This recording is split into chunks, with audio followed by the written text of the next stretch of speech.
باللہ السمیع العلیم من الشیطان الرجیم بسم اللہ الرحمن الرحیم ربنا آتنا فی الدنیا حسنۃ وفی الآخرۃ حسنۃ وقنا عذاب النار۔ عزیز طلبہ السلام علیکم ورحمۃ اللہ وبرکاتہ۔ امید ہے آپ سب خیریت سے ہوں گے۔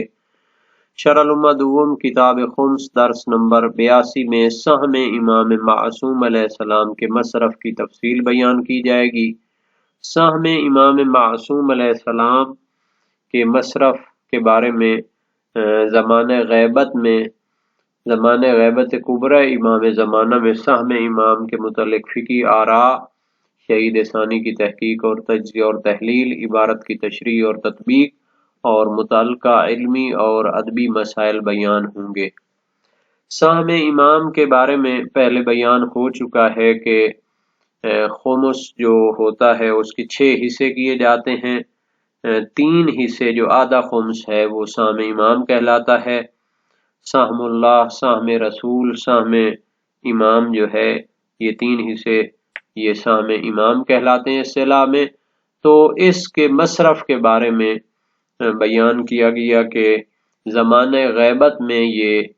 امام زمانہ کے جو نائبین ہیں اور اس کے جو امناء ہیں اور اس کے جو وکلاء ہیں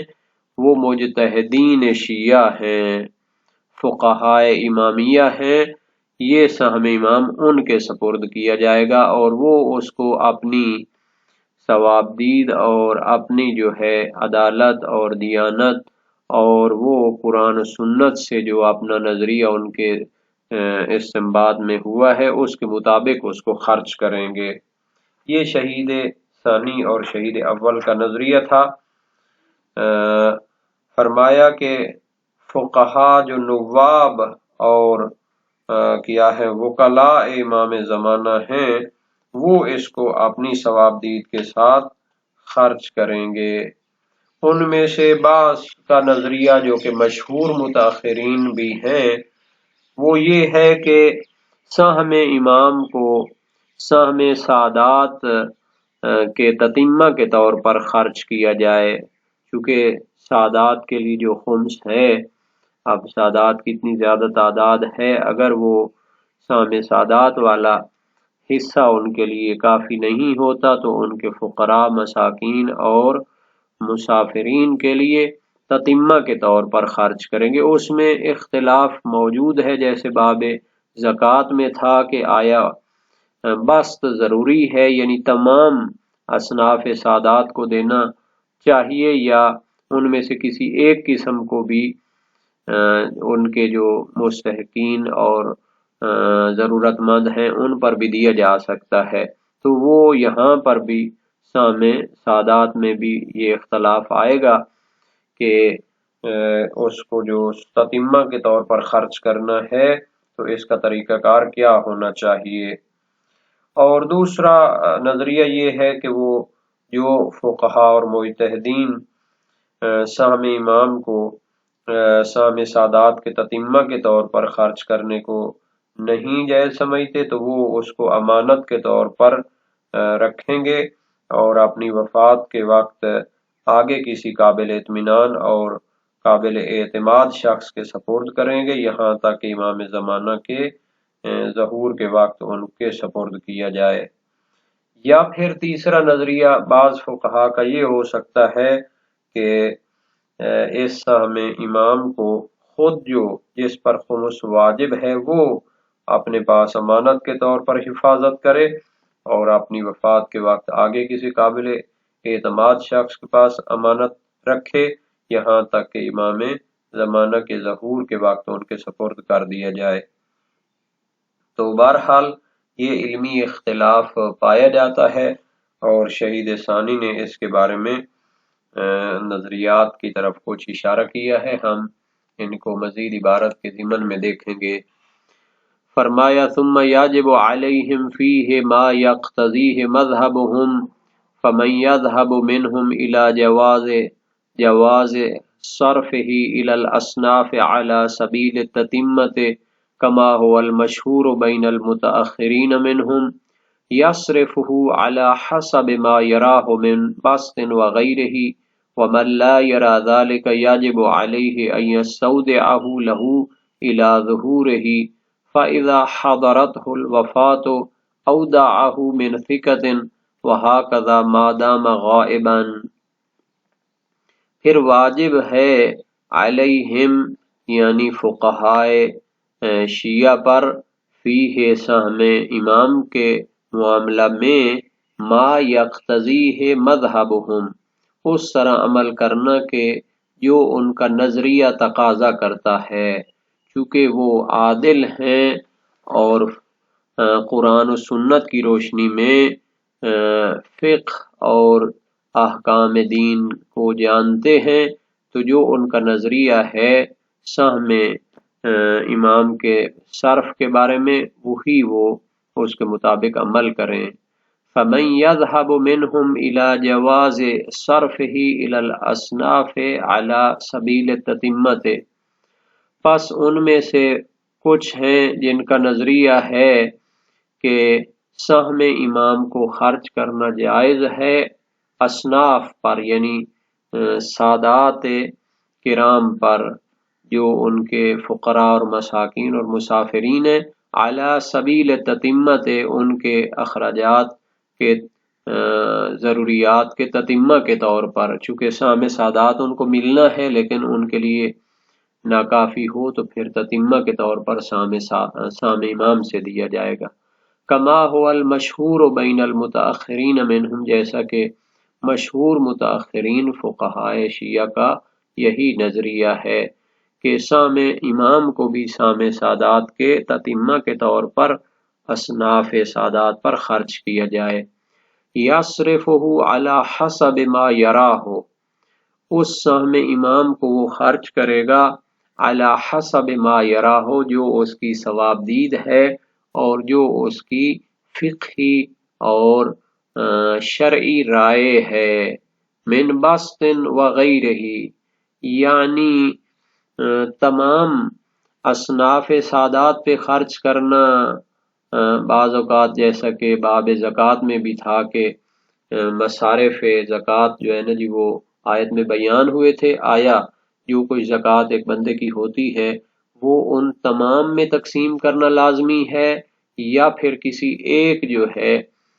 مستحق جو گروہ ہے اس پہ بھی خرچ کر سکتے ہیں۔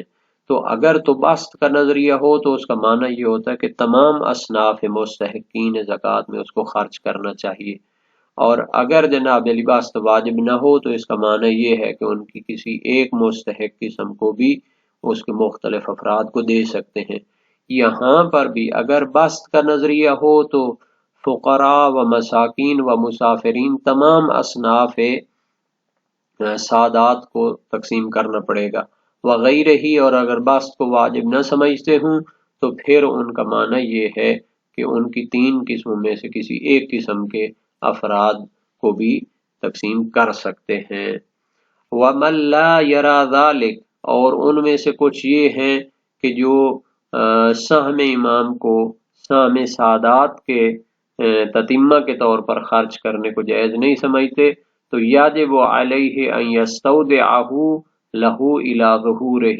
تو اس پر واجب ہے کہ وہ اس کو امانت کے طور پر محفوظ رکھے یہاں تک کہ ظہور امام زمانہ علیہ السلام ہو جائے۔ فَإِذَا حَضَرَتْهُ الْوَفَاةُ أَوْدَعَهُ مِنْ ثِقَةٍ جب مجتہد کی وفات کا وقت ہو تو وہ اسے امانت کے طور پر دے من ثقة کسی قابل اعتماد شخص کو، وَهَكَذَا مَا دَامَ غَائِبًا اسی طرح یہاں تک کہ جب تک امام زمانہ غائب ہیں وہ اگلا شخص بھی اسی طرح اپنی وفات کا وقت ہو تو پھر کسی اور قابل اعتماد شخص کو دے، کیونکہ امام زمانہ کی غیبت صغرا تھی، اس میں تو ان کے نواب اربع جو تھے ان کے ذریعے اموال خمس وغیرہ امام تک پہنچائے جاتے تھے، اور زمانہ غیبت کبریٰ میں یہ ہے کہ خاص ملاقاتیں نہیں ہوتی اور امام تک نہیں پہنچایا جاتا، بس یہ جو ہے سامع امام تو پھر اس کو محفوظ رکھنا پڑے گا مجتہد کو۔ اور امام زمانہ کی غیبت کے بارے میں جو ہے بہت سی کتابیں لکھی گئی ہیں۔ ایک کتاب جو کافی شریف کے حوالے سے لکھی گئی، الدفاع عن الکافی، تو 2 جلدوں میں ہے، اس میں 360 تک علماء غیر شیعہ کے اعترافات بیان ناقل ہوئے ہیں جو امام زمانہ کی ولادت اور ان کی غیبت کے قائل ہیں۔ تو شیعہ تو تمام فقہاء اس چیز کی قائل ہیں، اور جو اردو میں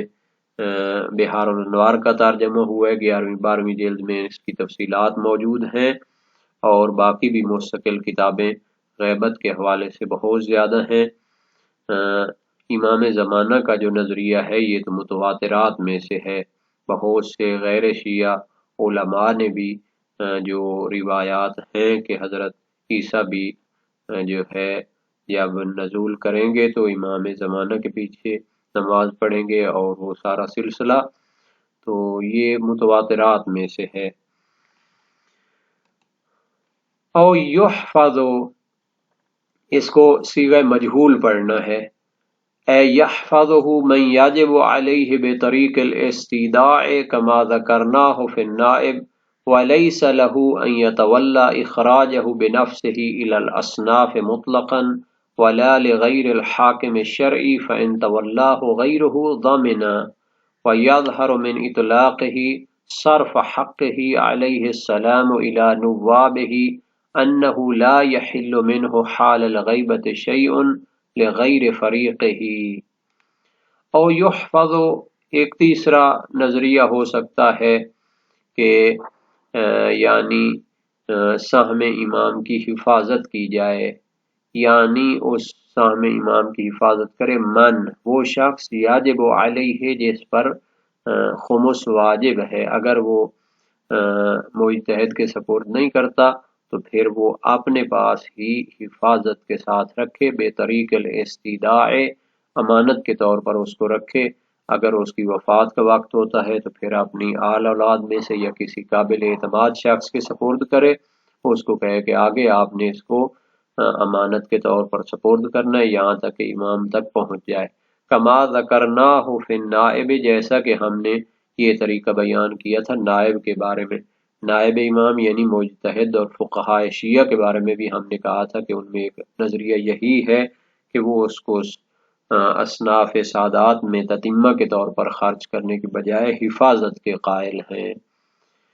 وَلَيْسَ لَهُ أَن يَتَوَلَّى إِخْرَاجَهُ بِنَفْسِهِ إِلَى الْأَصْنَافِ مُطْلَقًا، اور خود جس پر خمس واجب ہوتا ہے اس کے لیے جائز نہیں ہے کہ وہ اس سہم امام کو خرچ کرے بنفسه خود إِلَى الْأَصْنَافِ، سادات کی اصناف پر مطلقاً۔ مطلقاً سے یہاں پر مراد ہے چاہے مجتہد موجود ہو یا مجتہد موجود نہ ہو، اسے خود جو ہے سام امام کو سادات فقراء پر خرچ کرنا اور ان کے یتیموں اور مسافروں پر خرچ کرنا تتمے کے طور پر جائز نہیں ہے۔ یہ مجتہد کے جو ہے مراتب اور اس کے آفیشیل جو کیا ہے قانونی اور شرعی جو ذمہ داریاں ہیں ان میں آتا ہے۔ غیر فقیہ اور غیر مجتہد کو یہ حق حاصل نہیں ہے کہ وہ خود سے اس کا متولی ہو۔ یہ جو نظریہ ہے یہ قدیم فقہاء شیعہ کے ذہن میں ہے، اور شہید ثانی اس کی تصریح فرماتے ہیں۔ وَلَا لِغَيْرِ الْحَاكِمِ الشَّرْعِي، اسی طرح جائز نہیں ہے کہ حاکم شرع اور مجتہد اور فقیہ شیعہ کے بغیر کوئی شخص لوگوں سے سہم امام کو جمع کرے اور اس کو سادات